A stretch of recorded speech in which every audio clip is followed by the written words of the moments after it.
Hello there and welcome to the Secrets of Organ Playing podcast. I'm your host, Vidas Pinkevičius.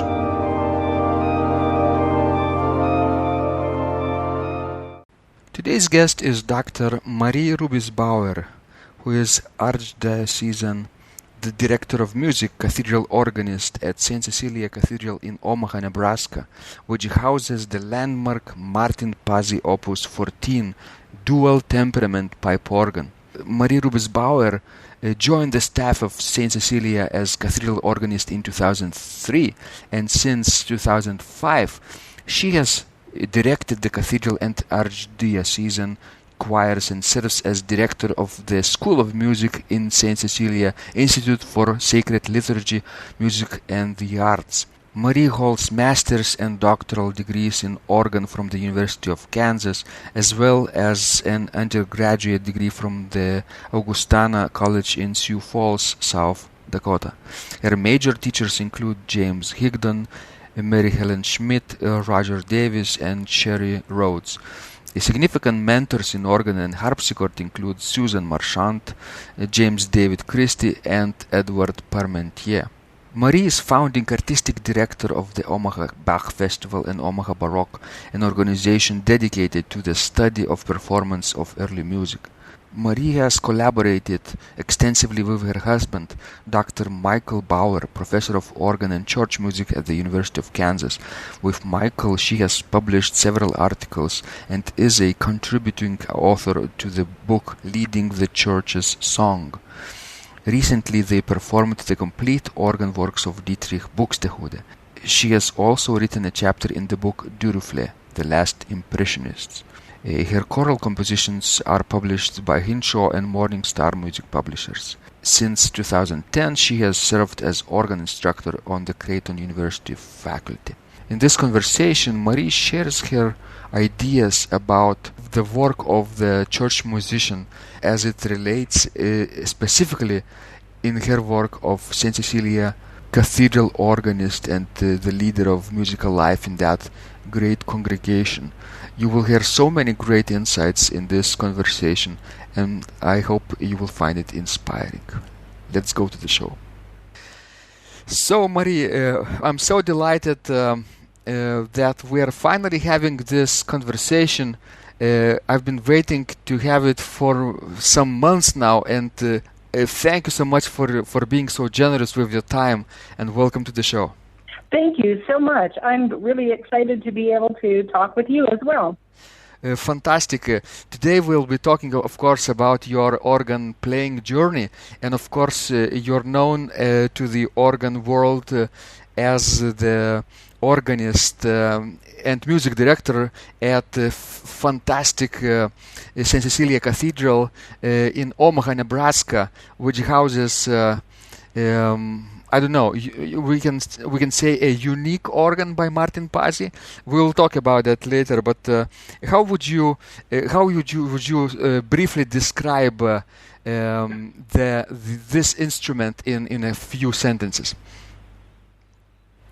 Well, the organ at Saint Cecilia's went in 2003, and it's built by the artisan organ builder from Roy, Washington, near Seattle, Martin Pasi.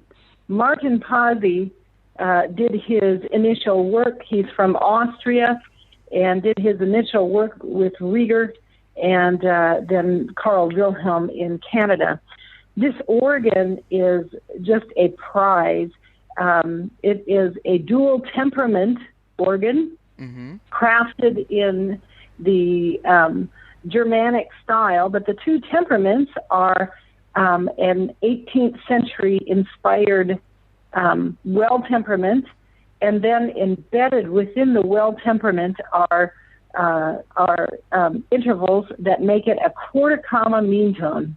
So it has so many beautiful pure thirds that can be used when the mean tone temperament is engaged. It has 55 stops in the well-tempered side, but the core mean tone has actually 29 stops. And so it's very, very beautiful and very large for a mean tone instrument.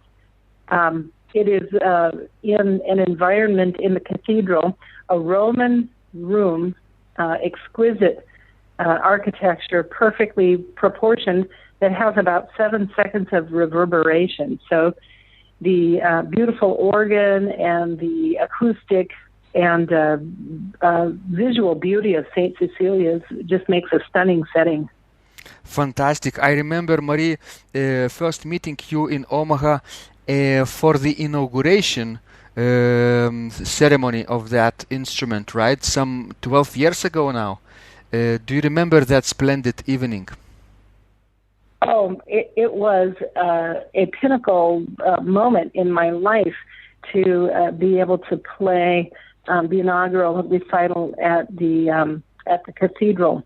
The program that I designed, along with Kevin Vogt, who was the executive director of the Schola Cantorum at Saint Cecilia's, we designed a program that was called the Embodiment of Harmony, and it used literature from all eras, but really was focused on the concept of harmony as the organ, as an expression of a physical realization of harmony. It was just a really amazing concept of a program, including kind of reference to Saint Cecilia herself, patron, of course, of music, and often seen with organs in the images, and also the poem, the Ode to Saint Cecilia's Day by John Dryden. So it was really an exciting program and a wonderful way to introduce this organ to the world. Yes, and at some point, of course, Olivier Latry played, right? Then in that cathedral. That's right. His splendid improvisations on the windows, I think, of the cathedral, right? On the themes of the windows. Yeah, the windows, the clerestory windows, the highest windows that wrap around the cathedral are all dedicated to great hymns of the church, and they are in somewhat of a liturgical order as well. So when Olivier Latry came and played the first time, he played kind of a promenade, which used a little theme to tie the improvisation together.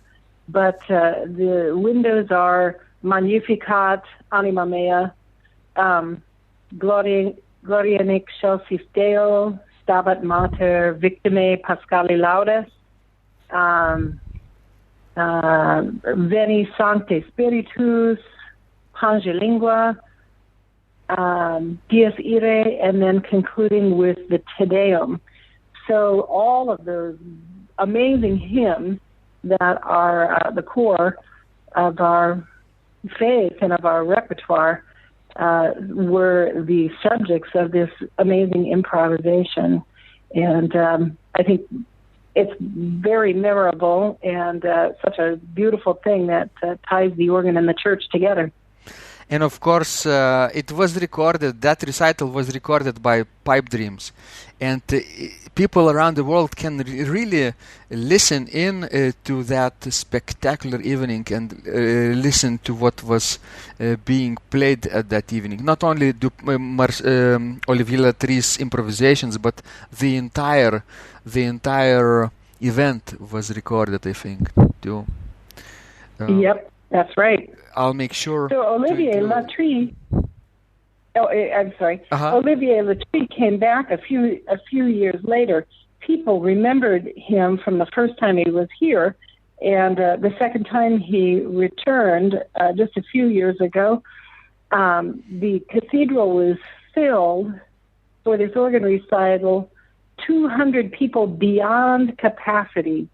So many people were standing in the aisles and sitting on the steps in order to hear him again. So Olivier has a beautiful tie to this instrument, once in my life, I've been to a concert here in Vilnius when the church was fully packed.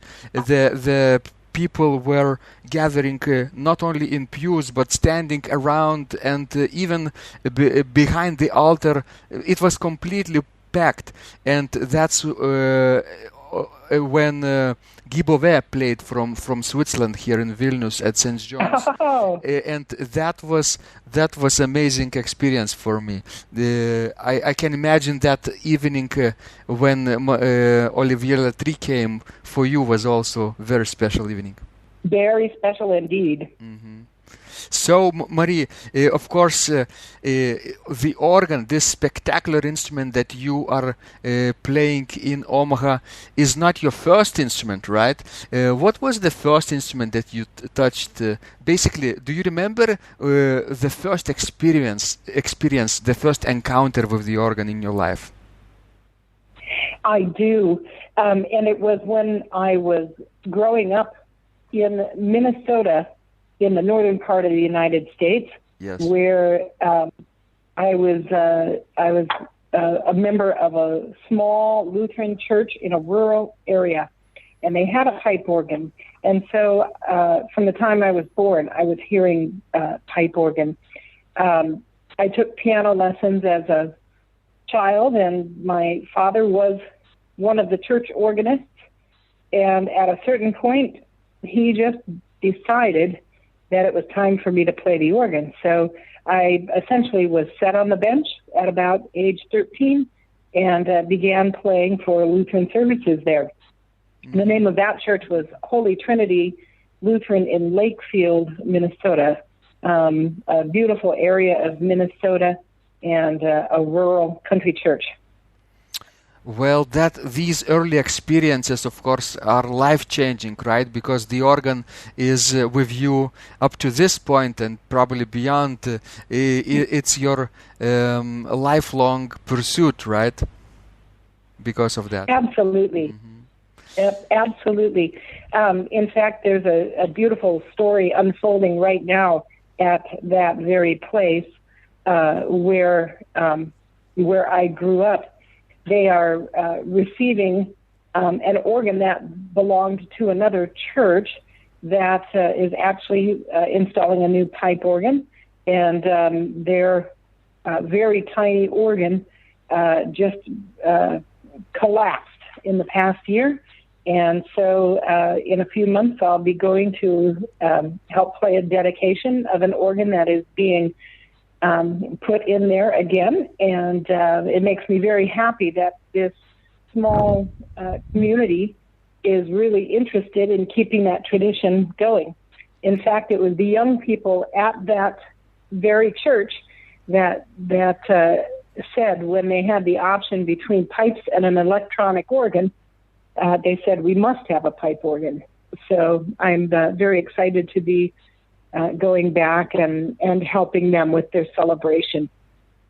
Fantastic. These young people, of course, will be so thankful for you and so grateful for your, generosity. And just like somebody else inspired you to take up organ playing, and probably you will be an inspiration for them too, don't you think?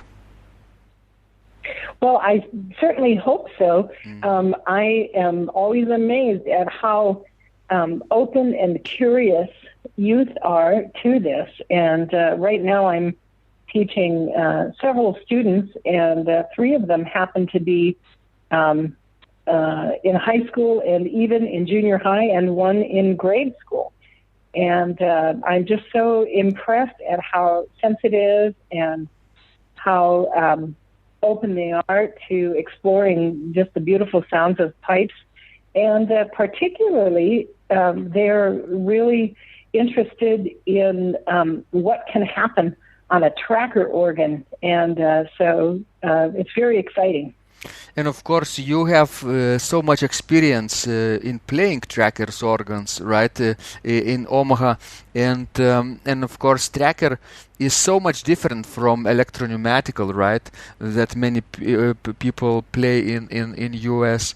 Can you describe a little bit for our listeners what's the difference in touch when you play the tracker organ and the electronic or the pneumatical? Well, when I describe it to people, what it is like in a metaphor that everybody can understand, the tracker allows for you to open the air into the pipes, open the palate directly from the keyboard. It's mechanical, and it is like the nuance of diction in language. And so the way we communicate with each other, there are so many nuances that can be communicated in really subtle ways. Just how you speak, how you sing, your hands can really do the same thing on an organ when the pallets are connected mechanically to the keyboard. Otherwise, in an electro-pneumatic instrument, there has been a decision basically for the pipe to be opened or closed, depending on the electrical current that is translated from the keyboard to to when the pipe is open. And so I really think that there's not even a comparison. In fact, it's speaking a living language that's so close to the way we subtly communicate when we're playing on tracker instruments, particularly those that have been really well regulated. I think it just makes all the difference. And I'm really excited that the young students really understand it, and they change how they play, and they can discover so many subtleties when they play. You know, Marie, I love the word you used just a minute ago. When we play, we communicate, right?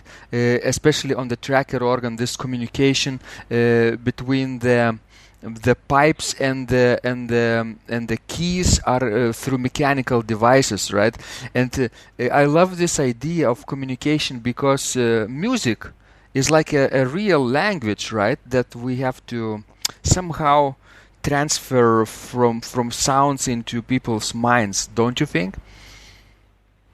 Well, I think so, and I find myself often when trying to speak about music, eventually getting to the phrase, well, that's why we have music, is because it can communicate so many things even higher, or just with an understanding or a knowing between human beings that sometimes words just cannot do. Exactly. Where the words cannot express our, I don't know, thoughts, ideas, feelings, then the music come into play, right? And yes, I believe it, and it's not a wonder that a lot of our theologians in the various denominations of the church have really said that music is a high art of expression and can just carry so much more than words alone. You know, Marie, I think in Omaha, Saint Cecilia Cathedral, you have so amazing environment because of that communication happening between you, the musicians, and also between the clergy, the priests and the bishops, probably. Do you feel their support for what you're doing?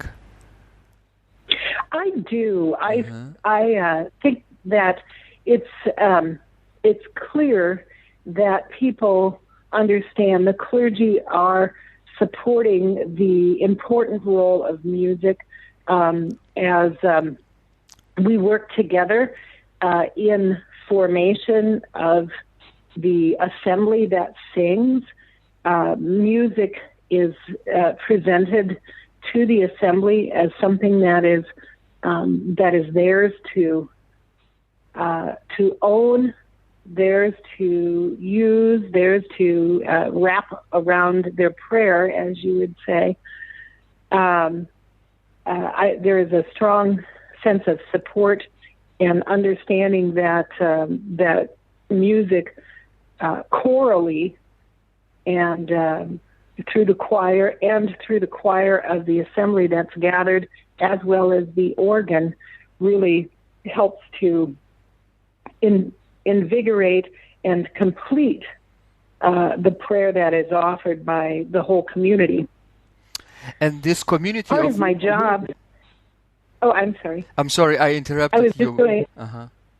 Yeah, I was going to say that my role in the Archdiocese of Omaha is to provide different kinds of formation, and it's not just to musicians, but also I spend time with priests and with deacons in their various roles in musical liturgy.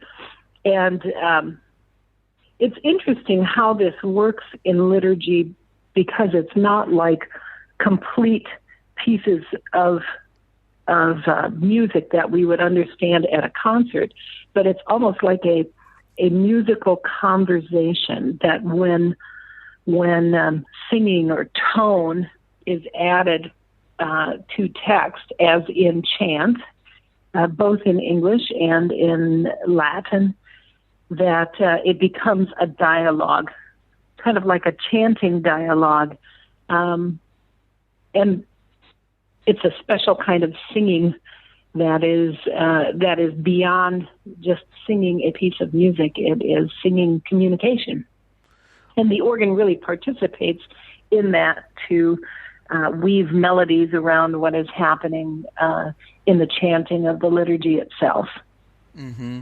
And what would you say, Maria, for the people who feel that in their congregation they lack this kind of communication between them and the congregation, and between the clergy and the musicians? There is no connection, right? What would you recommend for people to do in this case? Well, a couple of things that we have already done. In 2011, the English-speaking church received a new translation of the Roman Missal. And so that was an opportunity to really bring people together for classes to learn how to jump in and give it a try. One of the things that has prohibited that from being successful in many places actually is acoustic. That if buildings that are made for public worship are too dry, if they don't have any reverberation, then it can be very difficult for the songs to actually be read or the chants to be dialogical in a really successful way. So people have to work hard at doing that. But as far as putting chant to text, I think the thing that we can do is just start very simply. There are simple dialogues of the liturgy that are just a simple call and response. The Lord be with you and with your spirit, or an amen that is chanted at the end of the prayer. But if everyone is committed to giving it a shot, we have found a lot of success in the Archdiocese of Omaha, where places that did not use chanting were able to engage with this just by taking it one piece of the liturgy at a time and committing to small steps. And then you can grow from there. Have you ever encountered a backlash from people who, for example, like more of a pop tradition, pop music, and guitar music, right? And they maybe are opposed to the instrument, to the organ. Have you encountered those kind of people, and how, if yes, how did you handle this situation?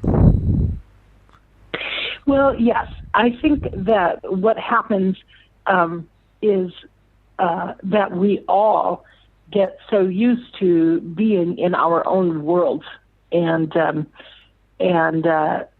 one thing that is interesting about our time is that people choose where they are going to go to church. We are very mobile. People can hop in their cars and go to any place that they want to. In former times, and even in other dioceses, for example, people may be encouraged to attend the church that is in their parish, and what happens, or in their geographical parish, close to where they live.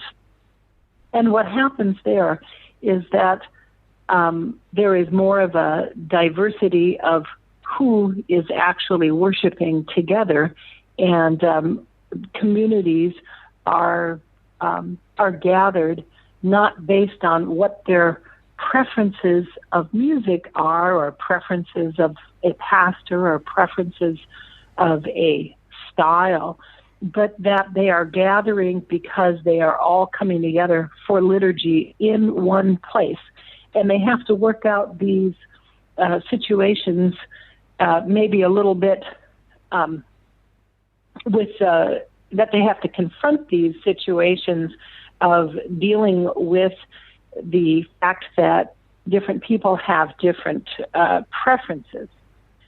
Another way to approach this, and I have used this in our teaching, is that the church gives us a liturgy. The church gives us a heritage of a treasury of sacred music, and part of our role is to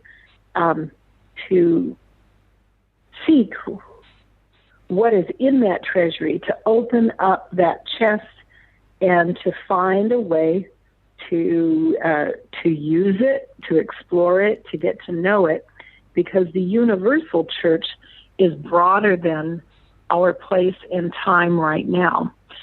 So I think regarding the organ, its acoustical properties, it's the fact that it is made to fit a specific building, a specific community. It's acoustical without supportive amplification, is one of those instruments that was created specifically for the church and for a church, for a setting. And so it has the capability of leading large groups of worshipers together.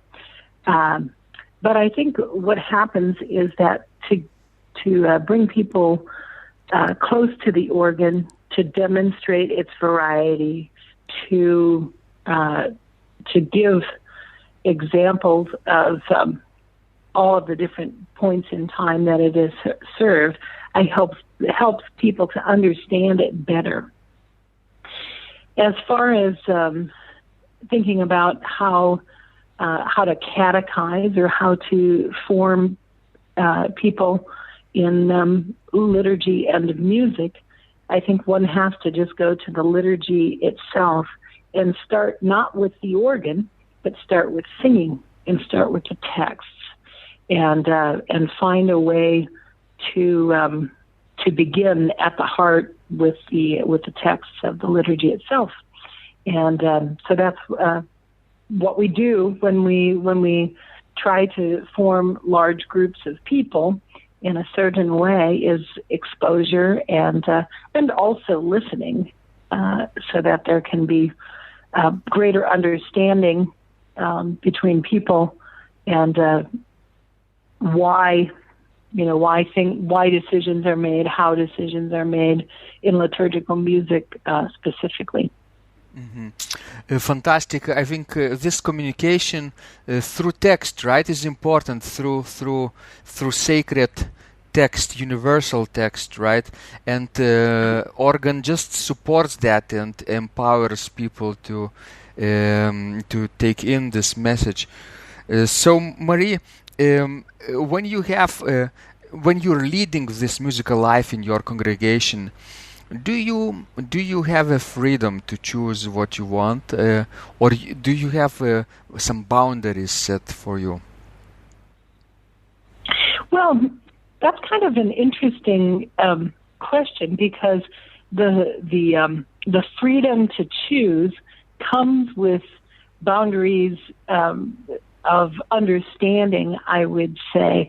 So at my age now, several decades into my career, I'm making very different decisions than I did maybe 20 or even 30 years earlier. One of the beautiful features of the formation that I receive from the sacred documents of the church is an instruction for me to create a balance. And that balance would be liturgical, musical, and pastoral sensitivity to everything that I do. And so those boundaries are not boundaries just for that are imposed on me, but these are boundaries that are an agreement really within the whole church. Not a single person can change the liturgy.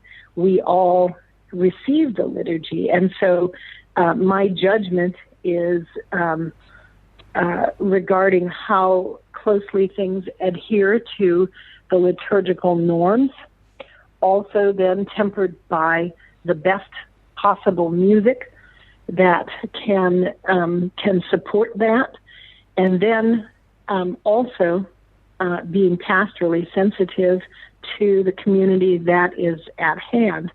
And so those guidelines are not just imposed on me, but that it's kind of a shared contract between everyone who is a part of this process. So the same rules that apply to me are applying to the priest celebrant and applying to the other ministers of the liturgy. So there's a phrase in the great hymn, "O God Beyond All Praising," at the very end. It talks about offering a sacrifice of praise.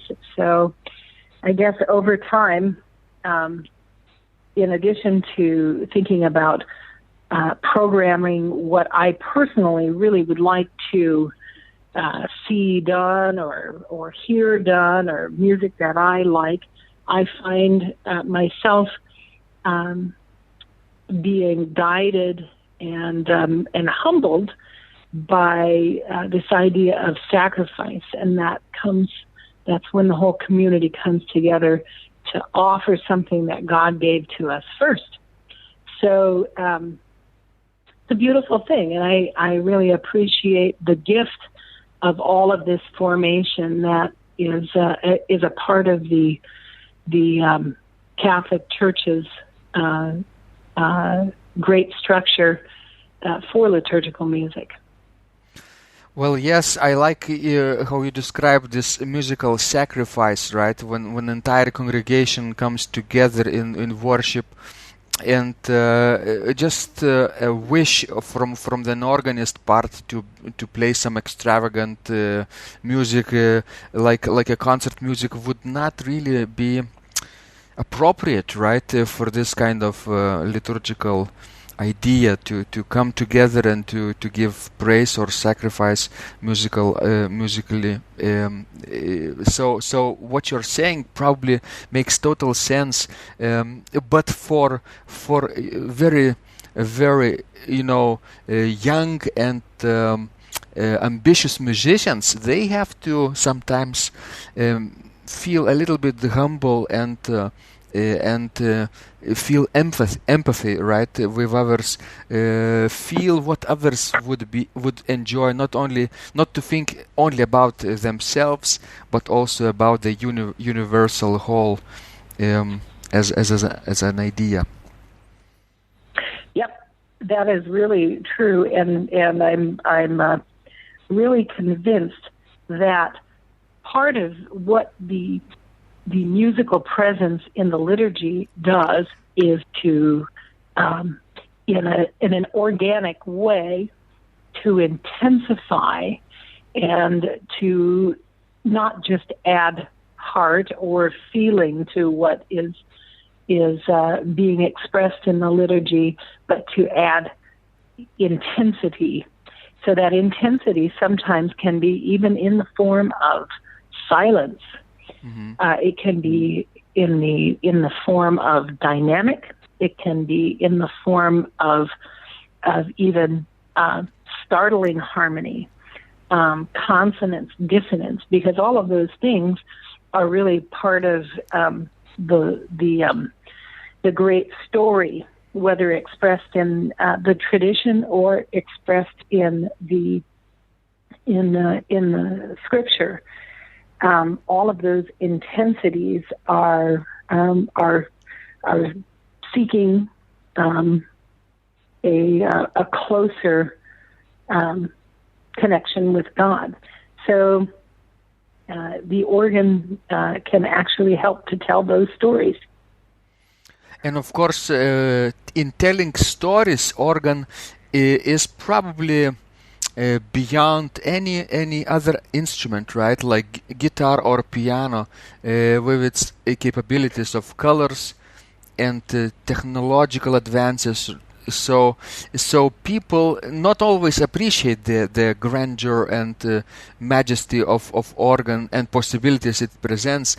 But the work of an organist, the job and duty of an organist, must probably encompass those stories, right? Musical stories, and make them connect with congregation in a musical way, in a satisfying way, not to overstep their boundaries, of course, not to be selfish, but sort of thinking about educating people also, don't you think? I think so. I think you're correct in that. This idea of stories or narrative is what connects abstract thoughts to the reality of people's lives. So in some ways where a homilist will open up the Word of God in the form of a homily or a sermon in preaching, that the organ can offer insight into thoughts that might be fleeting otherwise. Mm-hmm. So it's like a musical sermon then, right? It is. Mm-hmm. I love the idea of Bach and the musical offering, or that phrase, and often I think about that. Exactly. So when you are leading this musical life in your congregation, Marie, do you feel possibilities of extra liturgical activities as well, to do some education, musical education for people after the liturgy, after the Mass? Yes, sometimes before and sometimes after, and or sometimes just simply at another time when people can come to gather. So over time, I've had lots of classes over the years, some in hymnody, some in understanding the Church's vision, in its liturgical music, in Gregorian chant, exploring the organ. We often give tours of the organ after Mass. We give concerts, prayer services. that kind of thing. And then even, for example, in the summertime at Saint Cecilia's, we have a very simple liturgy. It's ordinary time, and so and we have a lot of visitors as well. So we have a very simple Mass setting, and this summer and for the last couple of summers, we have used simple English chants, and we've done the propers of the Mass itself, and the way it is presented in our books is in Gregorian chant notation, in square notation. So for many weeks over the years, I have stood up in front of a congregation with a poster with gigantic Gregorian chant neumes and actually teach people how to read the notation. The notation that we use for our congregational chants is very simple, 2 and sometimes 3 notes to a Gregorian chant neume. But it's actually a chance to get them aware of the notation and to read the notation in front of them, and for me to have a chance to have some connection to them and be able to talk about topics for just a few moments, maybe even just a minute before Mass. I love the idea of educating your congregation before the Mass, because not only you get all of the people come together and get better and better over time, but people, you know what they feel? They feel that you care. That you care. You're not only doing your job as an organist, it's not probably required what you're doing or you're describing, but you care enough to go in front of them and appear vulnerable, right? And appear sort of a caring person, and they will respond so much better after that, don't you think? Well, that's a very interesting point that I had not thought of, but it definitely gets me more acquainted with people, and they have a connection to me as their music director. And yes, I think that actually helps. And of course, when you invest some time and energy with them, they probably will feel more eager to invest their energy and time with you, with your other ideas, right? For example, let's say you want to present a concert after Mass or special festival. They will feel connected with you and the entire congregation. They feel like it's their thing, you know, and not it's just the musicians' prerogative, but it's ours as a community. So little by little, what you're doing, I think, will reap many fruits over time. I think it does. Another connection is that when people have special moments in their lives, when they are receiving the sacrament of marriage, or there's a funeral, then I get closer to the families who are coming together for those purposes. And it seems like after those events, we have a personal connection, and of course that always helps.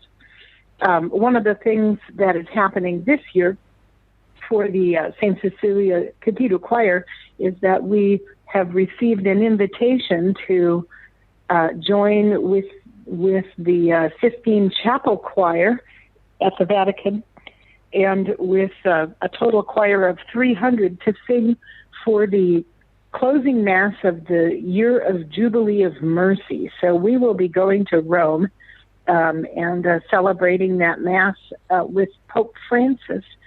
And so for the past couple of months, we have been working at ways to help our community and our diocese know the cathedral choir more, personally, in addition to the music that they make, they're at all of the ordinations, all of the special services with the bishop, as well as Sunday mornings with our congregation.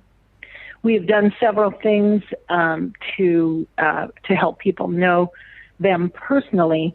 Part of that is even as simple as, instead of staying in the balcony, that the choir comes downstairs and stands right beside the congregation, spreads out, and sings with the congregation a closing hymn or something. So proximity and being able to look into the eyes of your neighbor means that you see a recognition as well.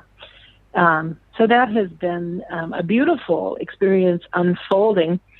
We're very excited about bringing the intercessions, the prayers of people here in Omaha to Rome to lay at the tomb of Saint Cecilia, where we will be singing an homage to Saint Cecilia and singing Vespers with the Benedictine nuns that are cloistered there. It's a really beautiful connection to have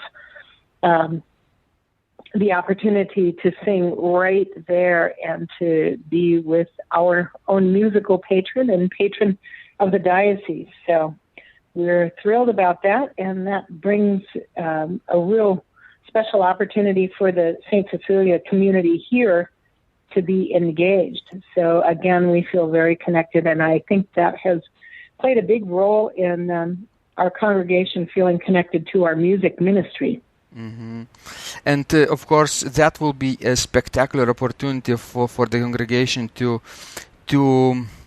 enjoy the journey together, right? It's not a mass in the cathedral. It's entire trip, right?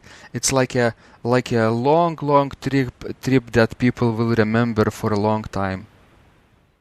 Oh, it is very special. We have 50 people going, 30 are singers, 20 are additional people going. And one thing that has happened is that the diocese, another part of our diocese, has also planned a second pilgrimage to accompany our pilgrimage. So there are two pilgrimages from Omaha happening at the same time. I suspect that this historic Mass will be televised and available across the globe, so people can even be involved here back home while we are there. So it's exciting. We're really working hard to get there and get prepared. Fantastic. Will any young people, youth will join you probably too? We have 5 high school students, actually, who are regular members of the cathedral choir. That's one of the distinctive characteristics of our choir, is that it is really young. I jokingly say it's average age 25, and so they are very youthful, a beautiful youthful sound. Many college students are involved in the cathedral choir. And a special group that has been a key component of our choir are our section leaders, which we call the Schola Ceciliana, and many of them are actually music teachers from Omaha. And so we have a lot of skill and a lot of youth in our choir. Well, that's fantastic. I think it shows that there is a bright future for Saint Cecilia Cathedral and its congregation, I think, and its organ too, and its music program. That's right.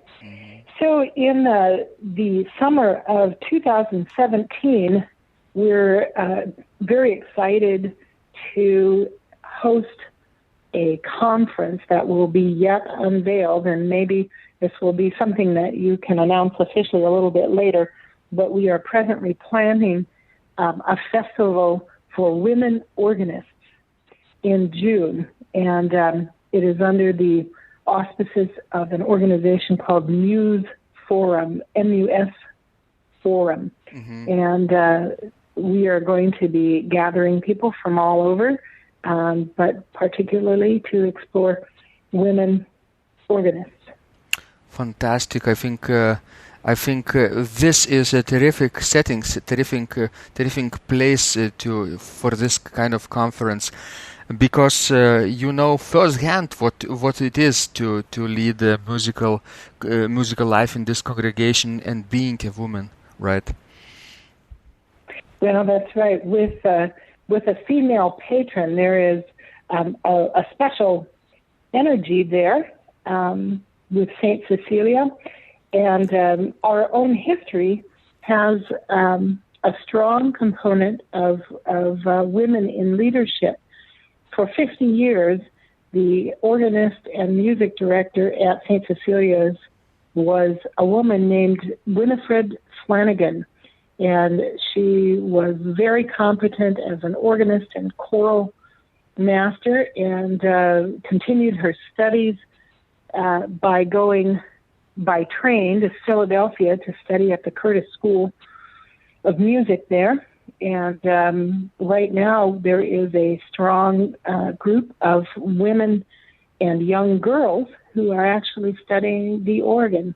Not only women, but it is characteristically a large number of women that are studying right now. So we're very excited and think this is a natural place. Our campus is beautiful with not only the cathedral, which houses the Pasi, but two smaller organs by Gene Bedient, a Lincoln, Nebraska builder. And then we have two organs in the Saint Cecilia Institute, as well as a museum and an art gallery, and lots of classroom space and studio space. So we think this will be a beautiful place to host a conference.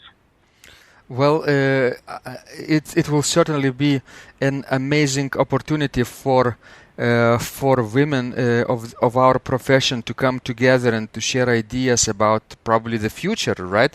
And I've just read an article that in Britain, in the UK, there is a shortage of women organists, and majority of organists are men. I think that is true around the country. When I go to my national cathedral musicians conference, it is mostly men, just a very few women.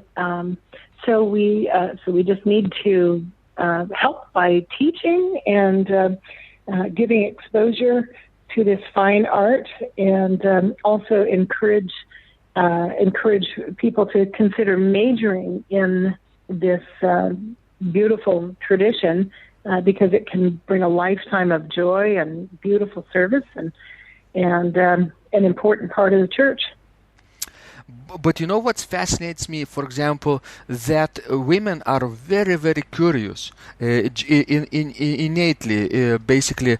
Whenever I travel with organ demonstrations across this country in Lithuania, and I meet young girls, teenagers, probably most of the time at the end of the demonstrations, the girls would ask me, is there any place in Lithuania where they teach organ playing?